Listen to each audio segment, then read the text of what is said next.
सोचिए आप अभी जिस धरती पर खड़े हैं, कभी ये आग का जलता हुआ गोला थी। न पेड़ थे, न इंसान, न जानवर, सिर्फ राख, लावा और पत्थर। लेकिन आज यहाँ करोड़ों तरह की जिंदगियां हैं और हम इंसान जो खुद को इस धरती का मालिक समझते हैं। लेकिन सवाल ये है, हम इंसान आए कहाँ से? क्या हम हमेशा से धरती पर थे? धरती पर पहला जीवन कैसे पैदा हुआ? और इंसान वो कब पहली बार इस धरती पर चला? आखिर पहला इंसान कौन था? क्या वो एक महिला थी या पुरुष? और क्या हम इंसान वाकई बंदरों से आए हैं, या फिर इसके पीछे और भी बड़ा राज छिपा है? और सबसे चौंकाने वाला सवाल, क्या भविष्य में हम फिर से बदलने वाले हैं एक नई प्रजाति में? आज हम एक एक परत खोलेंगे इन सवालों की। धरती की शुरुआत से लेकर इंसान के जन्म तक का वो सफर जानेंगे जिसने हमें आज यहां तक पहुंचाया। तो बने रहिए। और अगर आप ऐसी रोचक और रिसर्च की हुई डॉक्यूमेंट्री पसंद करते हैं तो चैनल को सब्सक्राइब जरूर करिए, क्योंकि ऐसी डॉक्यूमेंट्री बनाने में हमें घंटों मेहनत और रिसर्च करनी पड़ती है। आज से करीब 4.5 अरब साल पहले, जब ये पूरा सौरमंडल सिर्फ गैस और धूल के गुबार का बादल था, इन्हीं बारीक कणों ने अरबों सालों तक आपस में टकराकर छोटे छोटे पत्थर बनाए, और इन पत्थरों ने मिलकर बनाया हमारा ग्रह पृथ्वी। लेकिन ये धरती वैसी नहीं थी जैसी हम आज जानते हैं। तब ये एक जलता हुआ गोला थी। ऊपर से उल्का पिंडों की बरसात, नीचे से ज्वालामुखी फटते रहते थे। चारों तरफ लावा की नदियां बह रही थी, जहरीली गैसें हवा में फैली थीं और आसमान काला था धुएं से। धरती पर कोई पेड़ नहीं, कोई नदी नहीं और ना ही कोई जीवन, सिर्फ आग, राख और तबाही। फिर वक्त ने करवट ली। अरबों साल तक आसमान से मूसलाधार बारिश होती रही, इतनी तेज कि जलते लावे को भी ठंडा कर दिया। सालों साल की इस बरसात ने गड्ढों में पानी भरा और यहीं से बने धरती के पहले महासागर। अब लावा की चट्टानें धीरे धीरे ठंडी होकर सख्त जमीन में बदलीं और धरती पहली बार थोड़ी शांत हुई। लेकिन जीवन का कोई नामो निशान नहीं था। धरती सिर्फ चट्टानों और पानी का खेल बन चुकी थी। लेकिन यहीं, इसी महासागर की गहराइयों में कुछ बेहद छोटा और बेहद चमत्कारी होने वाला था। कैसे पहली बार जिंदगी ने अपनी आंखें खोली, कैसे लावा, पानी और केमिकल्स की धरती पर पहली बार जीवन ने सांस ली। तो कहानी अब पहुंची है उस पल पर जब धरती पहली बार जिंदा होने वाली थी। धरती पर महासागर तो बन चुके थे, लेकिन अभी सब सूना था। न पेड़, न जानवर, न इंसान। लेकिन वहीं समुद्र की गहराइयों में, ज्वालामुखी के पास उबलते पानी में कुछ अनोखा घट रहा था। वहां केमिकल्स, खनिज पदार्थ और गर्मी मिलकर पहले सूक्ष्म जीवन का बीज बो रहे थे। वैज्ञानिकों का मानना है कि यहीं से बनी दुनिया की सबसे पहली कोशिकाएं, जिन्हें हम कहते हैं माइक्रो ऑर्गेनिज्म। ये इतने छोटे थे कि आंखों से दिखाई नहीं देते, लेकिन यही थे धरती के पहले जीव। फिर लाखों साल बीतते गए और इन छोटे जीवों ने कुछ ऐसा कर दिखाया जो आज भी हमें जिंदा रखता है। इनमें से एक खास बैक्टीरिया था, साइनोबैक्टीरिया। इन्हीं ने पहली बार सूरज की रोशनी से खाना बनाना सीखा, यानी फोटोसिंथेसिस। और इसके बाद धरती के इतिहास में सबसे बड़ा बदलाव आया, जब इन सूक्ष्म जीवों ने पहली बार ऑक्सीजन छोड़नी शुरू की। जी हाँ, वही ऑक्सीजन जो आज हम सांस में लेते हैं। धीरे धीरे ये ऑक्सीजन महासागरों में घुली और फिर हवा में भरने लगी।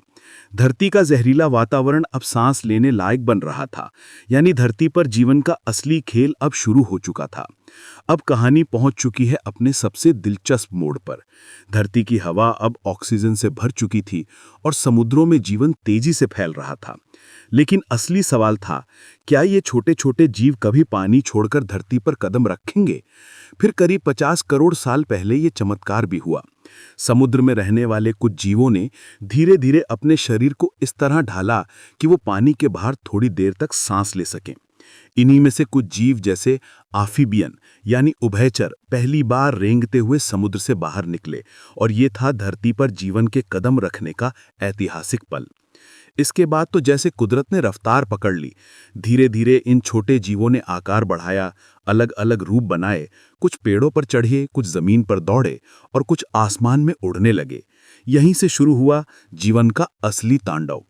फिर करीब 23 करोड़ साल पहले धरती पर कदम रखा उन जीवों ने जिनका नाम सुनते ही आज भी रोमांच होता है, डायनासोर।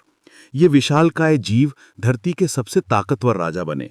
कोई 40 फीट लंबा तो कोई 100 किलोमीटर तक दौड़ सकता था। 14 करोड़ साल तक डायनासोरों ने धरती, जंगलों और मैदानों पर राज किया। लेकिन फिर आया विनाश का दौर। एक विशाल उल्का ने धरती से डायनासोरों का नामो निशान मिटा दिया। लेकिन वहीं से शुरू हुआ अगली पीढ़ी का सफर, जिससे आगे चलकर हम इंसान बने। आगे मैं आपको बताऊंगा कि कैसे इन विशालकाय जानवरों के मिटने के बाद छोटे छोटे स्तनधारी जीवों ने धरती पर कब्जा जमाया और कैसे उनमें से ही एक दिन इंसान खड़ा हुआ। कहानी अब असली क्लाइमेक्स की तरफ बढ़ रही है। तो भाई, अब धरती पर डायनासोरों का तख्त उलट चुका था। 6.5 करोड़ साल पहले जब वो उल्का गिरा तो सिर्फ बड़े बड़े दिग्गज मरे नहीं, धरती की पूरी कहानी पलट गई। अब धरती वीरान थी, लेकिन अंधेरे में भी सांस ले रहे थे छोटे छोटे जीव, वो स्तनधारी जानवर जो अब तक डायनासोरों के साए में छुपकर जीते थे। ये छोटे जीव बिलों में रहते थे, रात में निकलते थे और कम खाने में भी जिंदा रह सकते थे। यही उनकी ताकत बनी और धीरे धीरे धरती पर इनका राज्य फैलने लगा। फिर करीब 5 करोड़ साल पहले इन छोटे स्तनधारी जीवों में से कुछ ने पेड़ों पर चढ़ना शुरू किया। इनमें आंखें तेज हुईं, उंगलियां पकड़ने लायक बनी और दिमाग थोड़ा बड़ा हुआ। यहीं से शुरू हुआ प्राइमेट्स यानी बंदर जैसे जीवों का दौर। पेड़ों पर कूदते फांदते ये जीव तेज और चतुर बनते गए। फिर वक्त ने एक और करवट ली। करीब 7 लाख साल पहले अफ्रीका के जंगलों में मौसम बदलने लगा। घने जंगल घास के मैदान में बदल गए। अब कुछ बंदर जैसे जीव पेड़ों से उतरकर खुले मैदानों में चलने लगे। और यहीं हुआ वो ऐतिहासिक बदलाव। इन जीवों ने धीरे धीरे 2 पैरों पर चलना शुरू किया। हाथ अब खाना पकड़ने और औजार बनाने के काम आने लगे। फिर करीब 20 लाख साल पहले अफ्रीका की धरती पर जन्म हुआ होमो इरेक्टस का, यानी हमारे सबसे पहले मानव पूर्वजों में से एक। ये आग जलाना सीख चुके थे, शिकार करते थे और अपने औजार बनाते थे। यहीं से इंसान का सफर असली रफ्तार पकड़ता है। लेकिन भाई, असली सवाल तो अब खड़ा होता है, आखिर वो कौन सा पल था जब इंसान ने पहली बार खुद को इंसान समझा? आखिर पहला इंसान कौन था? क्या वो महिला थी या पुरुष? और कैसे हमारा दिमाग इतना बड़ा हुआ कि हम गुफाओं से निकलकर आज चांद तक पहुंच गए? कहानी अब पहुंच चुकी है अपने क्लाइमैक्स पर, जहां से शुरू होता है आधुनिक इंसान यानी होमो सेपियंस का दौर। और भाई, ये हिस्सा तो आपको जरूर जानना चाहिए। करीब 3 लाख साल पहले अफ्रीका की धरती पर इंसान का असली अवतार हुआ। इनका दिमाग अपने पूर्वजों से कहीं ज्यादा बड़ा था और सोचने की ताकत भी अलग थी। अब ये सिर्फ शिकार नहीं करते थे, ये योजना बनाते थे, मिलकर शिकार करते थे और यहाँ तक कि अपनी भाषा विकसित करने लगे थे। अब भाई, यहीं पर आता है आपका सबसे बड़ा सवाल, आखिर पहला इंसान कौन था? क्या वो महिला थी या पुरुष? वैज्ञानिकों के अनुसार आज की पूरी मानव जाति का डीएनए एक महिला पूर्वज से जुड़ता है, जिसे वैज्ञानिक मिटोकॉन्ड्रियल ईव कहते हैं। ये महिला करीब 1.5 से 2 लाख साल पहले अफ्रीका में रहती थी। तो तकनीकी तौर पर कहा जाए तो हाँ, पहला आधुनिक इंसान एक महिला ही थी, जिसके वंशज आज हम सब हैं। लेकिन इसी दौर में पुरुष भी थे और दोनों ने मिलकर इंसान की नई कहानी लिखी। दूसरा सवाल, इंसान का दिमाग इतना बड़ा कैसे हुआ? तो भाई, जब हमारे पूर्वजों ने आग पर खाना पकाना शुरू किया तो खाना जल्दी पचने लगा और शरीर की ऊर्जा सीधे दिमाग के विकास में लगने लगी। यहीं से दिमाग बड़ा हुआ, सोचने की ताकत बढ़ी और फिर इंसान ने औजार बनाए, कला रची, धर्म और संस्कृति की नींव रखी। अब सोचिए, एक ऐसा जीव जो कभी पेड़ पर कूदता था, आज आसमान में रॉकेट भेज रहा है। जो कभी गुफाओं में रहता था, आज चांद और मंगल पर घर बसाने की तैयारी कर रहा है। तो भाई, अगली बार जब आप आईने में खुद को देखेंगे तो याद रखिएगा, आपके पीछे करोड़ों साल की ये पूरी कहानी खड़ी है। और अगर आप इस सफर को और गहराई से जानना चाहते हैं तो चैनल को सब्सक्राइब जरूर कर लीजिए, क्योंकि ऐसी डॉक्यूमेंट्री बनाने में हमें घंटों रिसर्च और मेहनत लगती है। अब जब इंसान धरती पर अपने पैरों पर खड़ा हो चुका था तो रुकना इसकी फितरत में कभी था नहीं। हमने जंगल छोड़े, गांव बसाए, फिर शहर बनाए और अब आसमान में झांक रहे हैं। कभी गुफाओं में आग जलाते थे, आज कंप्यूटर और आर्टिफिशियल इंटेलिजेंस के युग में जी रहे हैं। कभी चंद्रमा को देवता मानते थे, आज उस पर कदम रख चुके हैं और अब तो मंगल ग्रह पर कॉलोनी बसाने की तैयारी कर रहे हैं। लेकिन भाई, इस पूरी कहानी में सबसे बड़ा सच ये है कि इंसान का सफर अभी खत्म नहीं हुआ है। हम अब भी उस विकास की रफ्तार में दौड़ रहे हैं जहां भविष्य अनजाना है। कौन जाने अगला कदम क्या होगा? शायद हम आने वाले वक्त में धरती से भी दूर किसी और ग्रह पर बसें या फिर तकनीक के जरिए खुद को फिर से नया आकार दें।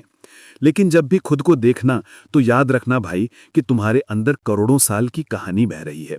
तुम सिर्फ एक इंसान नहीं, धरती की पूरी विरासत हो। और अगर आप ऐसी और अनसुनी कहानियों के सफर पर हमारे साथ चलना चाहते हैं तो चैनल को सब्सक्राइब जरूर कर लीजिए, क्योंकि हर वीडियो के पीछे हमारी घंटों रिसर्च और मेहनत छिपी होती है और आपका एक क्लिक हमें और भी बड़ी कहानियां लाने का हौसला देता है। तो मिलते हैं अगली एपिक डॉक्यूमेंट्री में।